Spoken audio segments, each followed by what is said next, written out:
ఈ ప్రపంచము కనివిని ఎరుగని ఒక ప్రాజెక్ట్. అంటే ఈ ప్రాజెక్ట్ వివరాలు చెప్పడము కూడా కష్టం. అంటే ఇంత పెద్దది అన్నప్పుడు ఎవరు నమ్మరు కూడా. మీరు ఏకంగా 22 లక్షల కోట్ల రూపాయలు ఖర్చు పెట్టి 30,000 కిలోమీటర్ల వరకు హై స్పీడ్ రోడ్స్ అండి. ఇది అసలు జరుగుతుందా భారతదేశంలో? ఇలాంటి ఒక ప్రాజెక్ట్ మనము చెయ్యగలమా అంటే ఈ రోడ్ మినిస్ట్రీ అంటారు. చాలామందికి ఇలాంటి ఒక డిపార్ట్మెంట్ ఉన్నట్టు కూడా తెలియదు. ఈ రోడ్ మినిస్ట్రీ వాళ్ళు క్యాబినెట్ కమిటీకి ఒక ప్రపోజల్ పెట్టారు. సో ఇది ఎంత పెద్దది అంటే ఫేజ్ 1, ఫేజ్ 2 ఇలాగ చాలా రకాలుగా. ఎందుకంటే మనము ఇవాళ వరకు కూడా అంటే ఇంకా చెప్పాలంటే అటల్ బిహారీ వాజ్పేయి గారు ఆయన ప్రధానమంత్రి అయిన తరువాత ఒక్కసారి భారతదేశం యొక్క ఈ రోడ్ల పరిస్థితి చూడండి. ఇది ఎలా ఉంటుందంటే మొన్న భద్రాచలం వెళ్ళినప్పుడు అక్కడి నుంచి పర్ణశాలకు వెళ్తారు కదా, మిత్రుడు తీసుకెళ్లారు. రోడ్ బాగుంది ప్రేమ్ గారు, ఇదంతా కూడా తెలంగాణకు సంబంధించిన రోడ్స్ అండి అన్నారు. ఒకసారి తెలంగాణ దాటి ఆంధ్రాలోకి అంటూ వెళితే మీకు అక్కడ రోడ్సే లేవండి. అంటే ఎలాంటి గతుకులు అంటే కారు పంచర్ అవుతుంది, కారులో సడన్గా ఏవేవో తేడాలు, అలాగ ఒక 2-3 కార్లు ఆగిపోయి ఉండడము. అంటే మీకు రోడ్స్ సరిగ్గా లేవు అన్నప్పుడు ఆ రాష్ట్రం యొక్క పరిస్థితి ఏంటనేది మనం చెప్పేవచ్చు. సో అలాగా అటల్ బిహారీ వాజ్పేయి గారు దేశాన్ని కూడా అలాగే చూశారు. ఇప్పుడు మీకు ఆయన ప్రధానమంత్రి అయిన తరువాత భారత్ యొక్క రోడ్ స్పీడ్ ఏమిటని గమనిస్తే మనం చాలా అంటే పాకిస్తాన్ కన్నా మనము వెనకబడి ఉన్నాము అనేది ఆయనకు అర్థమైంది. ఇప్పుడు ఇది ఎలా చెప్తారు? 3.314 మిలియన్ కిలోమీటర్స్ భారత్ యొక్క రోడ్ కనెక్టివిటీ. అంటే మన ఫోకస్ అంతా ఎలా ఉండిందండి? కనెక్టివిటీ. ఒక గ్రామము, ఒక టౌన్, ఒక సిటీ, దీనిని రోడ్ల ద్వారా ఎలా కనెక్ట్ చెయ్యాలి ఇది మనం ఆలోచించాం. ఇవాళ మనం ఏం మాట్లాడుతున్నాము? హై స్పీడ్ రోడ్స్ అంటున్నాం. కనెక్టివిటీ నుంచి దాటి హై స్పీడ్ రోడ్డు స్పీడ్ బాగుంటే ఆ దేశం యొక్క ఎకనామిక్ డెవలప్మెంట్ బాగుంటుంది. మీరు ఎన్నో కలలు కనొచ్చు, అద్భుతాలు సృష్టించాలని అనుకోవచ్చు, కానీ ఆ రోడ్స్ అక్కడ బాలేవు అనుకోండి, మీరు ఏమీ చెయ్యలేరు. సో ఇది భారత్లో ఇవాళ పరిస్థితి. మీకు 3.314 మిలియన్ కిలోమీటర్స్ అని మాట్లాడాను.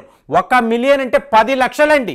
అన్ని రోడ్స్ ఉన్నాయి, కానీ మీరు గమనించారనుకోండి హైవేస్, మీరు ఎప్పుడైనా హైవేల్లోకి వెళ్ళి ప్రయాణం చేశారనుకోండి, అబ్బాయి రోడ్స్ ఏంటి ఇంత బాగున్నాయి, అద్భుతంగా ఉన్నాయంటే ఓన్లీ 1.7% మాత్రమేనండి.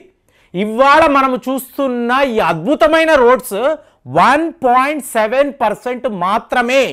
అంటే మనం ఇంకా ఎంత దూరం వెళ్ళాల్సి ఉందో చూసుకోండి. సో ఇవాళ వీళ్ళు ఏం మాట్లాడుతున్నారు? 50,000 కిలోమీటర్లు హై స్పీడ్ రోడ్స్ మనకి కావాలి. ఇది మన రిక్వైర్మెంట్. ఇది చెయ్యగలిగితే ఒక ట్రక్ డ్రైవర్ తన లారీలో కూర్చొని అతను ప్రయాణము చెయ్యాలనుకున్నప్పుడు అతని యావరేజ్ స్పీడ్ 87 ఉండాలండి. 87 కిలోమీటర్స్ పర్ అవర్ ఉండాలి. కానీ ఇవాళ ఏం జరుగుతుంది? 47 కిలోమీటర్స్లోనే ఉండిపోతున్నాడు. అంటే ఇప్పుడు ఏమవుతుంది? మధ్యలో మీకు చెక్ పోస్టులు ఉంటాయి, మీకు మధ్యలో రోడ్ ఇన్స్పెక్టర్స్ ఉంటారు. వీళ్ళందరూ పనిగట్టుకొని మాకు పలానా పోస్టులు కావాలండి, మేము ఈ బార్డర్స్ దగ్గర ఉంటాం. ఏంటి? ప్రతి ఒక్క ట్రక్ దగ్గర కూడా వీళ్ళు ఇవాళ కూడా లంచాలు తీసుకుంటారండి. స్టిక్కర్లు అతికించుకుంటారు. ఆ స్టిక్కర్లను చూసి వీళ్ళు ప్రతి నెల మనకు లంచాలు ఇచ్చే గ్రూప్, ప్రాబ్లం లేదు వెళ్ళిపోండి అంటారు. అంటే ఒక రోడ్ స్పీడ్ కరెక్ట్గా లేకపోవడము, ఒక ట్రక్ డ్రైవర్ తనకు కావలసిన స్పీడ్లో నడపలేకపోవడము, ఇదంతా మీరు గమనించారనుకోండి, మీకు అక్కడ ఫస్ట్ అవినీతి కనిపిస్తుందండి. మనం ఏం మాట్లాడతాం? భారతదేశము జీడిపిలో దూసుకుపోతుందండి అని మాట్లాడతాం. ఏం దూసుకుపోతుందండి? నేను ఈ చెక్ పోస్ట్ నుంచి ఆ చెక్ పోస్ట్ దాకా వెళ్ళలేకపోతున్నాను, ఇక్కడ లంచాలు ఇవ్వాలి, అక్కడ లంచాలు ఇవ్వాలి, ఇదా అండి దేశమును ఒక ట్రక్ డ్రైవర్ మనల్ని అడిగారనుకోండి, మన మొహం ఎక్కడ పెట్టుకుంటాం? అది పరిస్థితి. ఇప్పుడు అదే మీరు ఒక చైనా అన్నారనుకోండి, 90 కిలోమీటర్స్ పర్ అవర్ అండి వాళ్ళ స్పీడ్, ఒక ట్రక్ డ్రైవర్ వాళ్ళ లారీ నడిపే స్పీడ్. అమెరికా అన్నారనుకోండి ఏకంగా 100 కిలోమీటర్స్. సో ఇలాగ వాళ్ళు వేగంగా వెళ్ళడముతోనే వాళ్ళు ఆర్థికంగా చాలా ఎదిగారు. కానీ మనము ఇవాళ కూడా 87 కిలోమీటర్స్ రీచ్ అవ్వాలి అనుకుంటున్నాము, 47లోనే ఉండిపోయాము. దీనిని మార్చాలి. ఇప్పుడు మారిస్తేనే, నౌ ఆర్ నెవర్, తర్వాత ఎప్పుడు జరగదండి. ఇది చేసే తీరాలి. దీనికోసము 22 లక్షల కోట్లు కావాలి. 30,000 కిలోమీటర్ల హై స్పీడ్ రోడ్స్ ఇమీడియట్గా వెయ్యాలి. ఇలా చేయగలిగితే మీరు రోడ్ డెన్సిటీ అని మాట్లాడారనుకోండి, భారత్ యొక్క రోడ్ డెన్సిటీ చెప్తున్నాను 0.66 అండి. వరల్డ్లో హైయెస్ట్ ఇన్ని వాహనాలు ఈ హైవేస్ మీద రోడ్ల మీద ప్రపంచంలో ఎక్కడా కూడా కనిపించదు. తరువాత లెవెల్లో అమెరికా ఉంటుంది 0.65. ఇక బ్రెజిల్, చైనా అంతా చాలా తక్కువ. అలాంటి ఒక రోడ్ డెన్సిటీ ఉండే ఒక దేశంలో మీకు ఎలాంటి రోడ్స్ ఉండాలి? జస్ట్ ఇమాజిన్ చేయండి. అద్భుతాలు మీరు సృష్టించాలి. ఇంతకాలము వీళ్ళు చెయ్యలేకపోయారు. ఇప్పుడు మీరు హిమాలయాస్కి వెళ్తున్నారు, ఒక బద్రీనాథ్కి వెళుతున్నప్పుడు మీరు అక్కడ బోట్స్ను చూడొచ్చండి.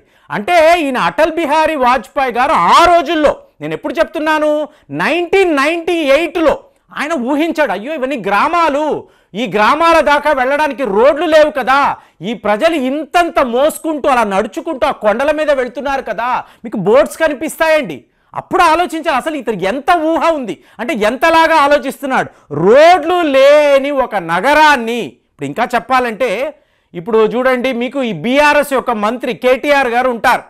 సో ఎవరో ఒక రియల్ ఎస్టేట్ నిపుణుడు నాకు చెప్తున్నారు, ఆయన కారులో కూర్చొని వెళ్తున్నప్పుడు, ప్రేమ్ గారు మీరు ఈ హైదరాబాద్ని చూశారు కదా, మీకు ఈ గచ్చిబౌలి, ఈ నానక్రామ్ కూడా, ఈ ప్రాంతాలు చూడండి ఏదో ఒక ఫారిన్ కంట్రీలో ఉన్నట్టు అనిపిస్తుంది మీకు.